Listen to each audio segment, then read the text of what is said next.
Bendito seja o nome do Senhor. Eu queria começar essa mensagem. Eu peço que você me dê atenção. Eu não vou tomar muito tempo de vocês. Eu dividi essa mensagem em 3 partes. Foi a forma que Deus me deu um entendimento. Eu peço que você me dê atenção. Em primeiro lugar, nós somos um povo que cremos no poder de Deus. Nós cremos no poder de Deus. Muitos não creem, nós cremos. Só que nós não podemos enfatizar muito poder em detrimento do conhecimento. Não adianta nada muito poder e pouco conhecimento. Vamos usar o poder para quê? Você não sabe. Mas por que eu estou dizendo isso? Porque em nosso meio, não está lá fora, está aqui dentro. Em nosso meio, existe uma frase que eu já usei ela. Só que ela não é muito verdadeira quando a gente usa ela, que é a seguinte frase. Isso Deus me deu, eu estava dentro do banheiro. O Senhor falou no meu coração essa frase. Eu já usei ela e muitos já usaram e não tem pecado em usar ela, só que ela não fala muito a verdade. Qual é a frase? É depois de eu ter pregado, depois de eu ter lido a palavra, depois de eu ter saudado a igreja, 5, 10 minutos de pregação, eu virar para os irmãos e falar assim, é agora que eu vou começar a pregar. Irmão, não existe isso. A partir do momento que você abre a Bíblia e lê o texto, já está sendo pregada a palavra. Pode ser um versículo, Senhor meu pastor, a palavra está sendo pregada. Eu não posso pregar e depois dizer, vou começar a pregar, eu vou estar mentindo. Porque se qualquer pessoa seja uma criança, aquela criança lá, se abrir a Bíblia e ler um versículo, a palavra está sendo pregada. E o que significa isso? Por que eu estou dizendo isso? Porque ela é poderosa a partir do momento que ela está sendo lida. A partir do momento que nós lemos o texto, esse texto já está em nós operando milagre. Já está em nós operando liberdade. Já está em nós operando a vontade soberana do Senhor. Eu dividi essa mensagem em 3 momentos. Eu quero pregar hoje nessa noite sobre Moisés, libertação e o propósito da libertação. Em primeiro lugar, o apóstolo Paulo em 1 Coríntios 10, 11, olha só o que diz o apóstolo Paulo. 1 Coríntios 10, 11, ele diz para a igreja de Corinto, depois de condenar os pecados da igreja, depois de orientar a igreja, depois de exortar a igreja, ele diz o seguinte, ele diz assim, tudo o que aconteceu em Israel, tudo que eles passaram, vitória, derrota, fracasso, sucesso, ponto positivo, ponto negativo, foram escritos, foram redigidos, foram escritos para nossa orientação, para nosso testemunho, para o nosso crescimento. Então tudo que você lê a respeito do povo de Israel é para você aprender, irmão. É para você crescer, é para você melhorar, é para você ser verdadeiro na presença de Deus. Então o apóstolo Paulo diz assim, olha, tudo que aconteceu em Israel é para nossa orientação. De forma que Israel foi um símbolo de Deus. Foi uma figura que Deus usou. O povo de Israel foi um símbolo que Deus usou para mostrar para as nações dos tempos vindouros a graça dele, a misericórdia dele, o poder dele. Se Israel, olha só, aqui começa o meu propósito. Se Israel é um símbolo, eu tenho que olhar para Israel. Se Israel é uma figura, eu tenho que aprender com esse povo. Se Israel é para mim um exemplo a ser seguido, eu tenho que observar os pontos positivos e os pontos negativos. Por que eu não faço pregando com positivo? Você faz igual. E com negativo, você não faz. E começa lá no Éden. Adão pecou, não peque. Eva ficou com dúvida, não tenha dúvida. Eva duvidou, então, tudo isso é exemplo para nós. Por que eu digo isso? Porque eu digo isso? Que a forma que Deus escolheu, a forma que Deus agiu, a forma que Deus libertou, a forma que Deus sustentou, a forma que Deus garantiu, a forma que Deus cumpriu, tudo isso para nós é exemplo. Se Ele fez no passado, Ele faz também no presente e vai fazer no futuro. Isso é maravilhoso. Por quê? O apóstolo Paulo, olha só que coisa maravilhosa. A Bíblia é maravilhosa. O apóstolo Paulo em Gálatas 3, olha só o que diz a palavra. Gálatas 3, 6, diz assim, assim, pois, Abraão creu em Deus, e isso lhe foi imputado como justiça. Abraão creu e Deus julgou ele como justo. Aleluia. Não foi obra, não foi ponto positivo, não foi nada, foi a fé. Você creu, você é justificado. Você creu, você é tido como justo. Não é justo aquele que faz o bem, justo é aquele que crê. Porque se você crê, você faz o bem. Aleluia. Quem não crê, não faz o bem. Eu tenho pessoas da minha família que diz que crê e não faz o bem. Eles creem? Não. Porque se crescem, fariam bem. Então Abraão creu e Deus imputou ele como justo. E o que isso significa? é que os que creem são filhos de Abraão e são justificados pela fé. Aí o apóstolo Paulo em Gálatas 3, já vou entrar em Êxodo. O apóstolo Paulo em Gálatas 3 diz o seguinte: olha só o que diz a palavra, tendo a Escritura previsto que Deus justificaria, isso aqui é lindo, irmãos, porque fala contigo.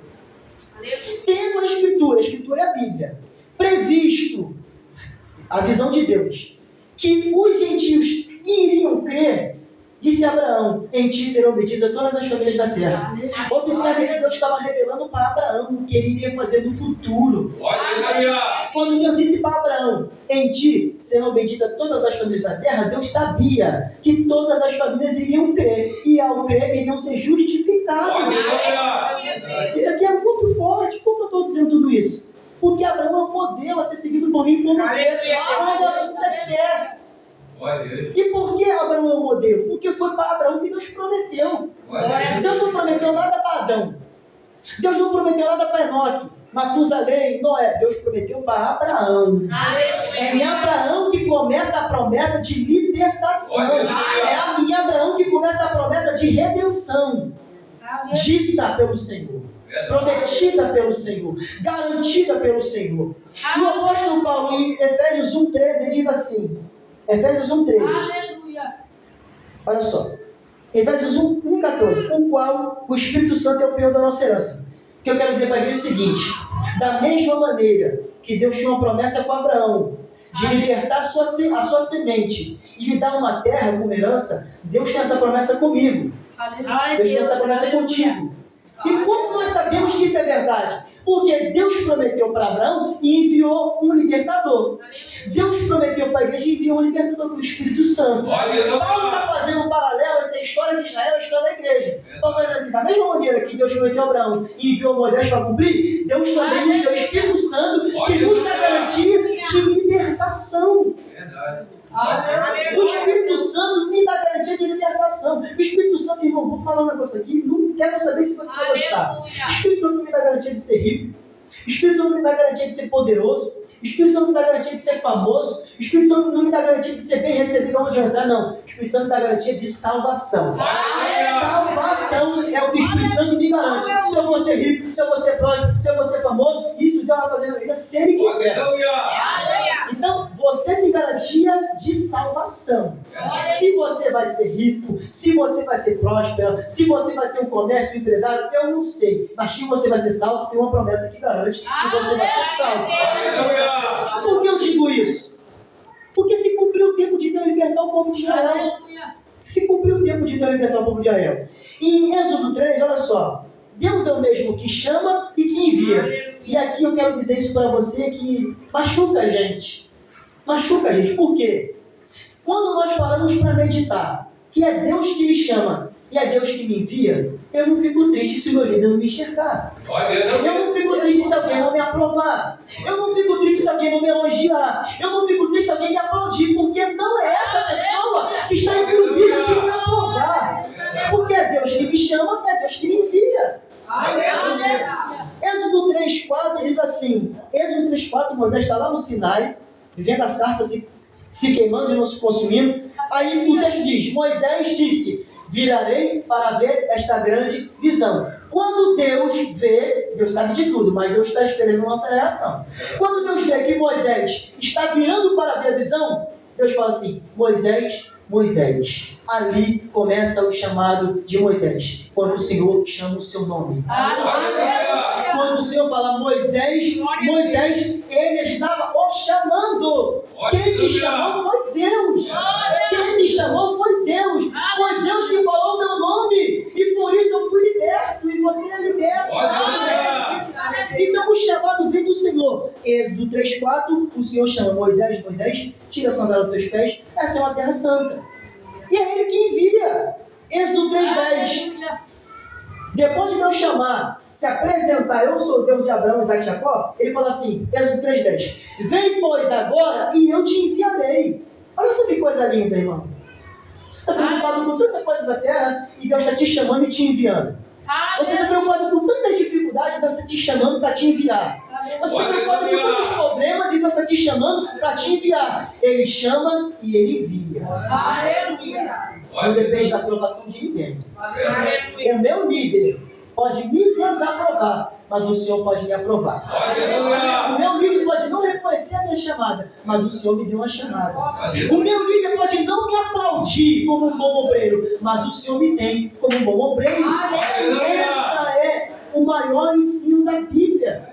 Vem de Deus, não vem do irmão, não vem do próximo. Por que eu estou dizendo isso? Porque Deus chama, no processo do chamado Deus capacita, e no processo da capacitação Deus te anima, te renova, te restaura. Então, primeiro, Deus chamou Moisés e enviou ele. Acabou a obra? Não, começou a obra. Segundo, Deus capacitou Moisés. Êxodo 3:12 diz assim, quando Deus fala assim, levanta-te que eu vou te enviar, Moisés apresenta a maior dificuldade que nós temos com Deus, que é o questionamento. Ele fala assim, mas eu? Ao Senhor fala uma coisa muito tremenda, eu fiquei maravilhado quando o Senhor falou isso comigo. Deus disse para Moisés, Êxodo 3:12, certamente eu serei contigo. Aleluia. Sabe qual é a garantia? Isso aqui é glorioso. Sabe qual é a garantia que tu é chamado, que tu é um enviado? Sabe qual é a garantia? Não é o cargo eclesiástico. Não é um curso de teologia. Não é um azeite que desceu na tua cabeça pelo homem, não. É Deus sendo contigo nas tuas atitudes. É Deus sendo contigo nos teus caminhos. É Deus sendo contigo na tua vida diária. Então, Moisés tinha uma garantia que ele era chamado e que ele era enviado. Eu serei contigo, Moisés. Eu serei contigo, Moisés. Eu serei contigo. Então Deus garantiu Moisés que ele seria com ele. A evidência que eu vou ser vencedor é a presença do Senhor na minha vida. A evidência que eu vou vencer é Deus na minha vida. Êxodo capítulo 4, olha só, Êxodo capítulo 4, Deus dá poderes a Moisés. Então, primeiro, eu quero que você entenda o raciocínio para você entender a mensagem. Deus chama, Deus envia e Deus mostra que vai capacitar pela presença dele. Quarto, Deus dá poder a Moisés. Agora, não é um poder sem fundamento, não é um poder sem propósito. É um poder com fundamento. Qual é o fundamento do poder, pregador? Fazer a obra de Deus. Qual é o propósito do pregador? Mostrar para o povo Deus. Mostrar para as nações Deus. Tinha um duplo propósito. Mostrar para Israel que Deus era poderoso e fiel a Abraão e mostrar para os egípcios que só Deus era Deus. Então Deus chamou, enviou, capacitou, deu poder e deu ferramenta. Êxodo 4:17 diz assim, toma, pois, esta vara com o qual fará os milagres.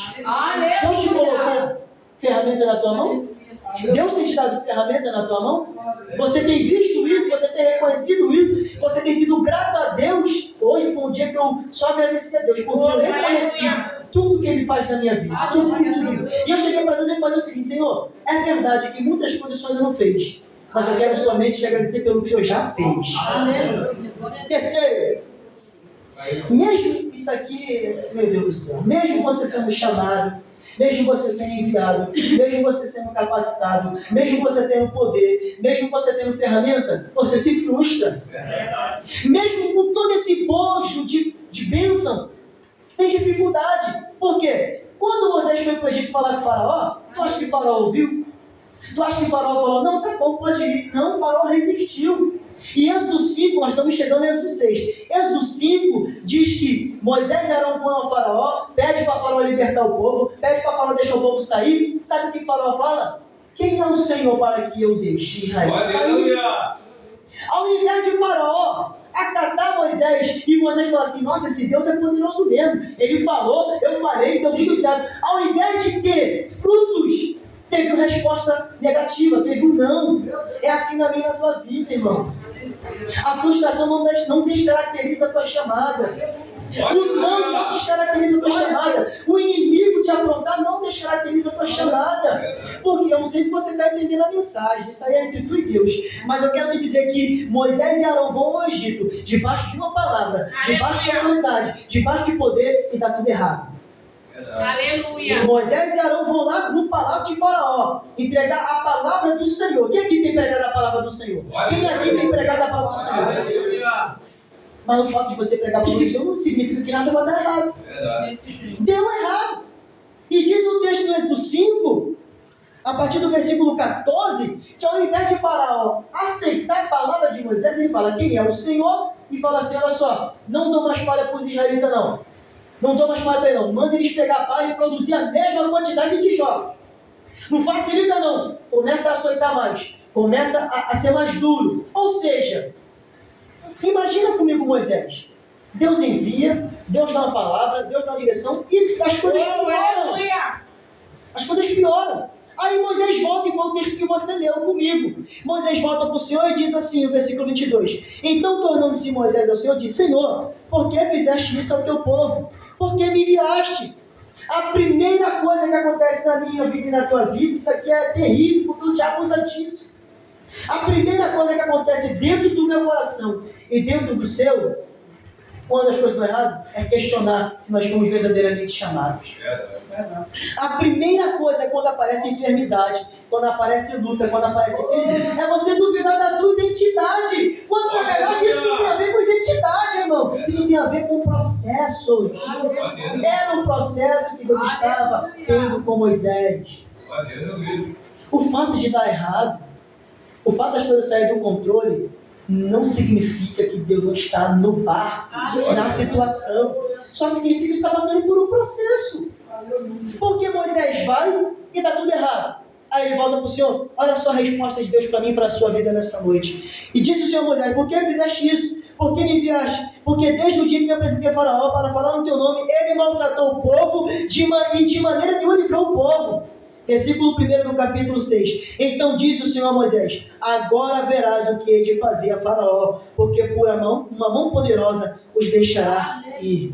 Quando eu estou questionando o que está acontecendo e por que não aconteceu o milagre, Deus está falando assim, eu vou te garantir vitória. Eu vou te garantir que você vai vencer. E aqui eu quero entrar naquilo que eu queria dizer para a igreja. Moisés foi um líder chamado por Deus, separado por Deus, enviado por Deus, capacitado por Deus, mas se frustrou. Mas a resposta que Deus deu a Moisés no meio da frustração dele foi garantia de vitória. Esse é o nosso Deus. Esse é o nosso Deus. Ele nos dá garantia de vitória em meio à frustração. Jacó está fugindo de seu irmão Esaú. E Deus está falando, eu sou contigo, Jacó. Jacó está indo para uma terra distante, fugindo de Esaú. E Deus está dizendo, eu sou contigo, Jacó. Isaac, meu Deus, pega isso, igreja. Isaac está em Gerar, a terra não está frutificando, não está produzindo, os filisteus estão perseguindo. Isaac planta e colhe. José jogado na cova, vendido como escravo. E Deus está no controle, ele vira governador. Então Deus sempre tem resposta de esperança em meio às frustrações, em meio aos pormenores que nós enfrentamos. Agora, pregador, para que Deus libertou o povo? Porque Moisés foi e o povo saiu, sim ou não? Saiu, não saiu? Com qual objetivo? Com qual objetivo você quer ser liberto? Eu quero ser liberto. Será que eu quero ser liberto para virar para alguém e falar que eu sou liberto? Será que eu quero ser liberto para mostrar que eu sou liberto? Não, a libertação não é para isso. A libertação em primeiro lugar, depois tem vários outros pormenores. Em primeiro lugar, qual é o objetivo da libertação? Colossenses 1,14. Colossenses 1,14 diz o seguinte, o qual nos tirou da potestade das trevas e nos transportou para o reino do Filho do seu amor. Primeira situação que a libertação me promove. Ela me tira das trevas e me leva para a luz. Agora eu quero que você entenda uma coisa que se você entender, você vai encarar as coisas diferentes porque eu estou encarando.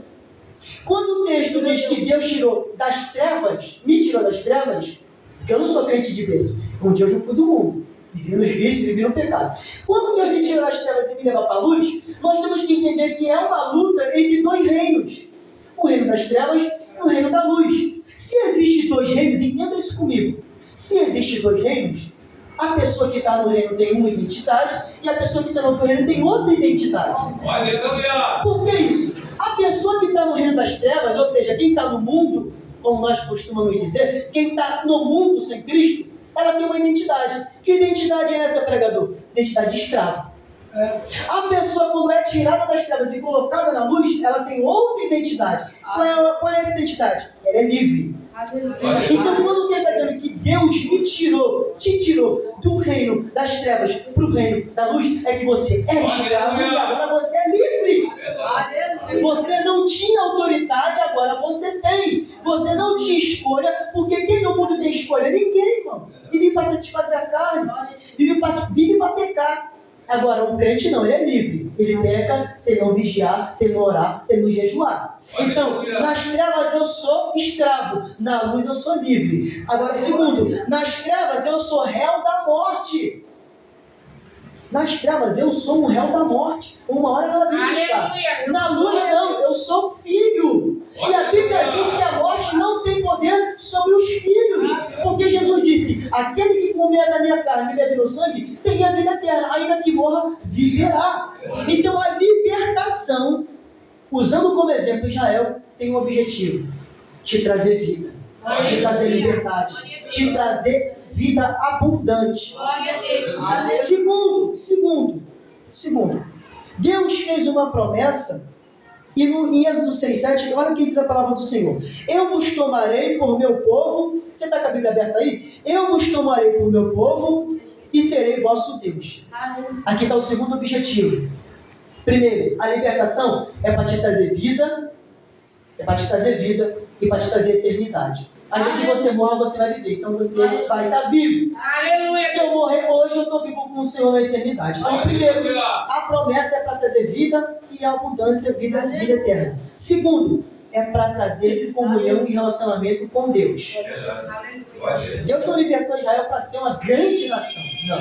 Deus libertou Israel para que Israel fosse livre, tivesse vida, tivesse garantia de salvação e tivesse um relacionamento com Deus de Abraão, Isaac e Jacó. E por que isso é tão importante eu falar para os irmãos? Porque eu não sei qual tem sido o teu objetivo. Mas se teu objetivo não for ter vida eterna e se relacionar com Deus, para que viver? Para que viver?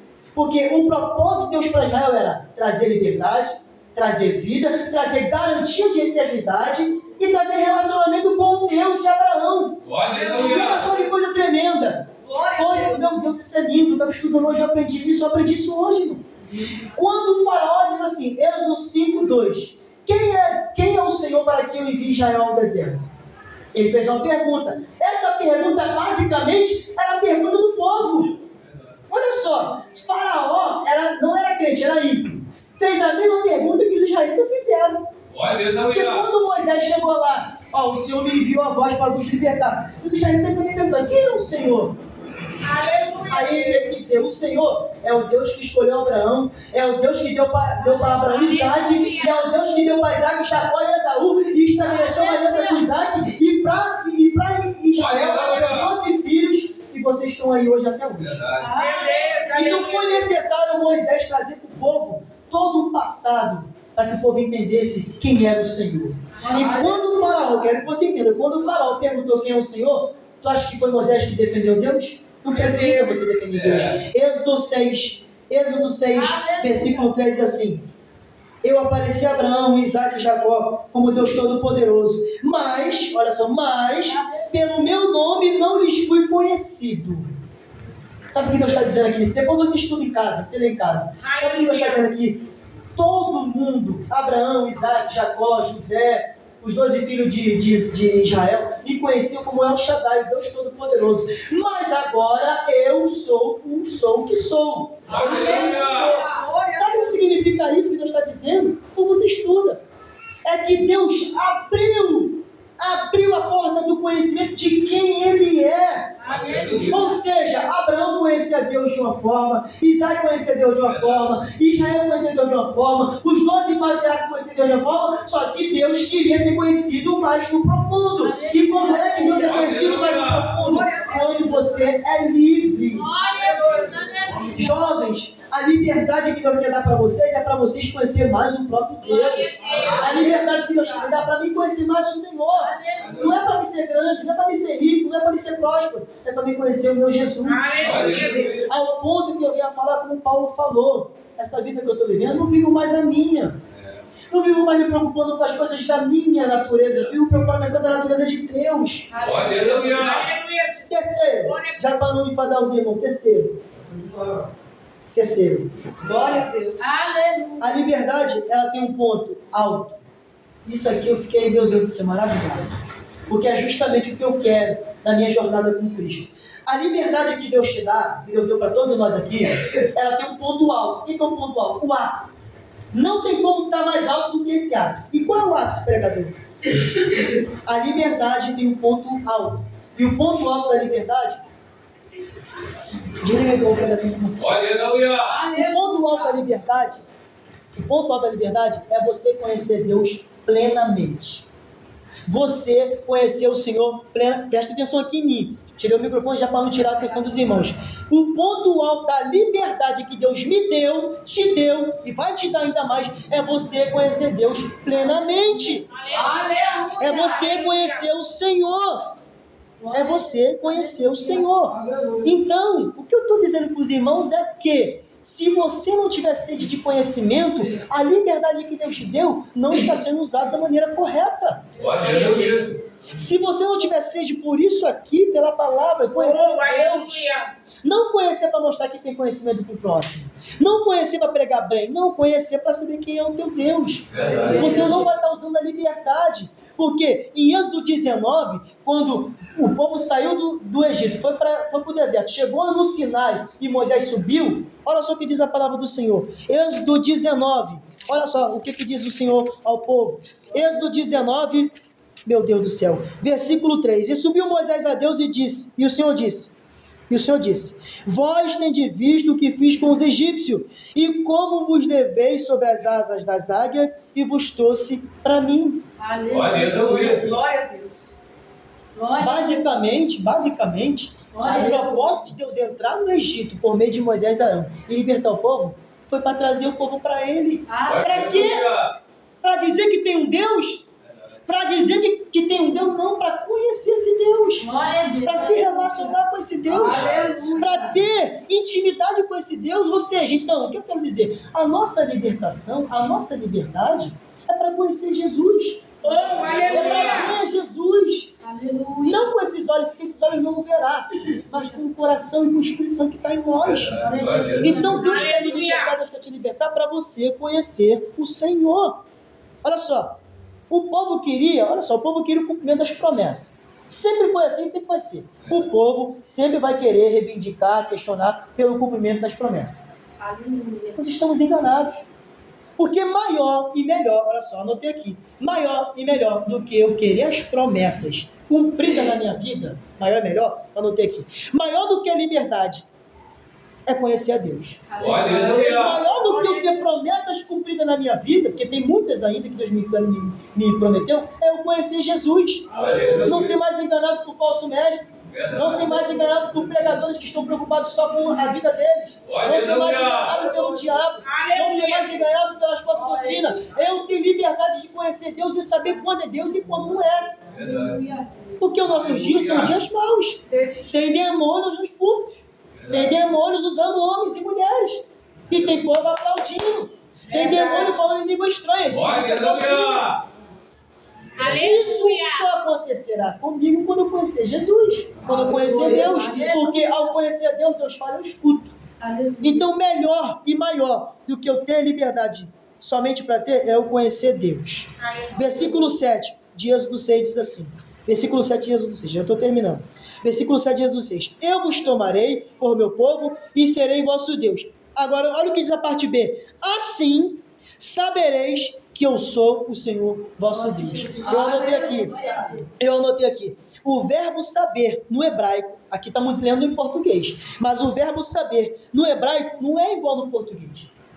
Saber é você ter conhecimento. Um exemplo, o que é isso ali, igreja? É uma bateria, você sabe que é uma bateria, isso é saber, sim ou não? Sim. Mas o verbo saber no hebraico, que foi escrito nesse texto, a palavra saber traz entendimento de experimentar e conhecer com profundidade. Então, se Deus está dizendo assim, agora vocês vão saber que eu sou o Senhor. Sabe o que Deus estava querendo dizer? Vocês vão me conhecer no profundo. Vocês vão ver a minha mão operando. Vocês vão ver os meus passos sobre a terra. Vocês vão me ver. É isso que Deus queria com Israel, que eles vissem. Aí Moisés, como era mais ousado, falou para Deus, Senhor, mostra-me teu rosto. Mostra. Foi o único que entendeu. De uma multidão foi o único, nem Arão e Miriam entenderam essa verdade. O único que entendeu que o que Deus queria era se revelar foi Moisés, que falou assim: mostra a minha face. Aí Deus falou assim: não, Moisés, calma, não vai ver minha face, mas tu vai ver toda a minha bondade e a misericórdia passar. Então o convite que Deus tem para mim e para você ao me libertar é que a gente venha conhecer Ele. Aleluia. Saber quem é Deus. Aleluia. Para ter autoridade de pregar a palavra dele. Para ter autoridade para expulsar demônio.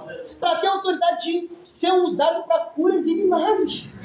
Para ter autoridade de ver um enfermo e falar: Senhor, eu te conheço. Então, Senhor, cura esta vida. Cura esta vida. Só que grandes momentos nós vamos viver também. De ser usado para curar e estar doente. De ser usado para profetizar a vitória e estar passando pela derrota. Derrota, você sabe o que eu estou querendo dizer. Não derrota como crente, mas derrota pelo momento presente. De ser usado para profetizar a vida e estar com a morte dentro de casa. Esses são os momentos da vida do crente. Mas o Senhor nos chamou para o conhecimento. E para encerrar, João 17,3, João 17,3, Jesus na oração diz assim: Senhor, confirma, pois, a tua obra pela qual me enviaste. Olha só Jesus dizendo: Senhor, confirma, pois, a obra pela qual me enviaste.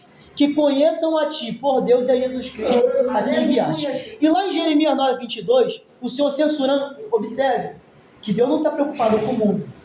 Não, o mundo já não maligno. Deus está preocupado com a noiva, com a igreja. O propósito de Deus é com a noiva. E o propósito da noiva é com Deus e com o mundo. Deus estabeleceu um propósito com o seu povo. Você vê que Deus não era Deus de Filisteu, de Amonita, de Moabita, Deus era Deus de Israel. Ele sempre diz: assim diz o Senhor, Deus de Israel. Então Deus está preocupado com a noiva. Com o mundo, Ele não está preocupado com o mundo.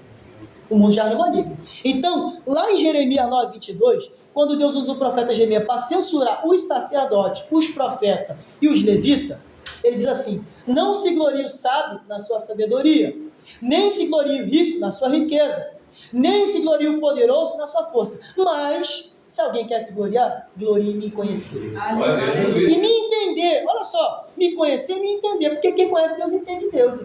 Aleluia. Se você conhecer Deus, tu vai entender exatamente o que Ele está fazendo na tua vida. Se você conhecer o Senhor, você vai entender exatamente porque o não, porque o sim, porque a porta fechou, porque a porta abriu, porque está chovendo, porque está sol. Porque o inimigo está afrontando aqui, porque o inimigo está afrontando ali. Se você conhecer o Senhor, você vai saber os tempos e as épocas que você está vivendo. Aleluia.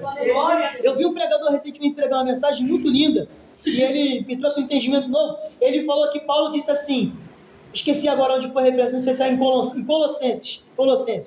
Colossenses capítulo 1. Olha o que diz a palavra do Senhor. Eu peguei quando ele falou. Aleluia. Porque tem que ser assim, o pregador está pregando, você tem que pegar tudo que o pregador está falando e guardar o que é bom. Colossenses 1, olha só, Colossenses 1, tá, não vou achar aqui não, mas diz assim, Paulo diz assim: eu sei qual é o tempo em que eu estou vivendo. Então, já que eu sei qual é o tempo que eu estou vivendo, eu ando em vigilância. Sabe o que Paulo está dizendo?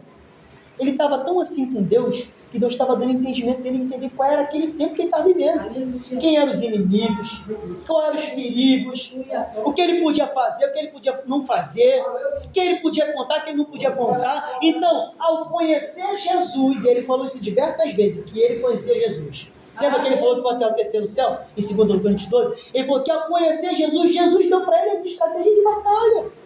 E tem crente querendo pelejar sem conhecer Deus. Verdade. Tem crente querendo guerrear sem conhecer Deus. E como é que conhece Deus, pregador? Orando, jejuando, lendo a palavra. Aleluia. Então Paulo foi um homem que ele foi levantado por Deus e honrou tanto o Senhor, não só pela sua morte, que ele conhecia Deus e o próprio Deus mostrava para Paulo aonde ele tinha que ir. De tal maneira que cada carta que ele escreveu para cada igreja, ele escreveu para combater um erro, para combater um inimigo. Os Coríntios, ele combateu as paixões da carne. Os Efésios, ele combateu a negligência com os dons espirituais. Com os Gálatas, ele combateu o farisaísmo que está dentro da igreja. Meu Deus. Com os colossenses, que é essa carta que eu acabei de falar, ele combateu a falsa doutrina que Jesus não podia ser Deus e homem ao mesmo tempo. Aleluia. Com os romanos, ele combateu a idolatria que tinha em Roma. Então Paulo foi um homem que conhecia Deus e por conhecer Deus soube guerrear. Então nessa noite, já encerrando, você vai ser liberto por Deus, primeiro, para ter vida, segundo, para ter garantia de eternidade, e terceiro, para conhecer Jesus, irmão. Aleluia. Para conhecer Jesus. E não fique chateado comigo não, porque talvez você entrou aqui nessa noite com outro pensamento, mas vai sair daqui sabendo que você tem que conhecer Deus. Conhecendo Deus, tudo vai estar de acordo na tua vida. Amém? Se coloque de pé nessa noite. Aleluia. Aleluia, Jesus.